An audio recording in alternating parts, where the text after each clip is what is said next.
രാജ്യവ്യാപകമായി നടപ്പാക്കുന്ന സംരംഭത്തിന്റെ ഭാഗമായി 103 അമൃത് ഭാരത് സ്റ്റേഷനുകൾ പ്രധാനമന്ത്രി രാഷ്ട്രത്തിന് സമർപ്പിച്ചു. കേരളത്തിലെ വടകര, ചിറയൻകീഴ് റെയിൽവേ സ്റ്റേഷനുകളും ഈ നവീകരണ പ്രവർത്തനങ്ങളിൽ ഉൾപ്പെട്ടിട്ടുണ്ട്. പ്രതിദിനം 20,000-ലധികം യാത്രക്കാർക്ക് സേവനമേകുന്ന വടകര സ്റ്റേഷൻ അമൃത് ഭാരത് സ്റ്റേഷൻ പദ്ധതിയുടെ ഭാഗമായി 29.47 കോടി രൂപ ചെലവിൽ സമഗ്രമായി നവീകരിച്ചു. പ്ലാറ്റ്ഫോമുകൾ പുനർനിർമ്മിക്കുകയും മാനദണ്ഡങ്ങൾ പാലിച്ച് ഉയർത്തുകയും ചെയ്തു.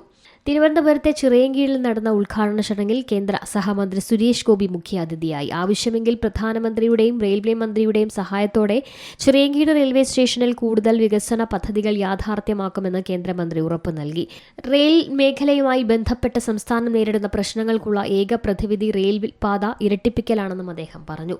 സംസ്ഥാനം ആവശ്യമായ ഭൂമി ഏറ്റെടുത്ത് കൈമാറിയാൽ പ്രധാനമന്ത്രി ഈ പദ്ധതി നയിക്കുമെന്നും അദ്ദേഹം ഉറപ്പു നൽകി. News desk C Malayalam news. ഏറ്റവും പുതിയ വാർത്തകളും വിശേഷങ്ങളും വിരൽ തുമ്പിലറിയാൻ സി മലയാളം ന്യൂസ് എല്ലാ ഡിജിറ്റൽ പ്ലാറ്റ്ഫോമുകളിലും ലഭ്യം.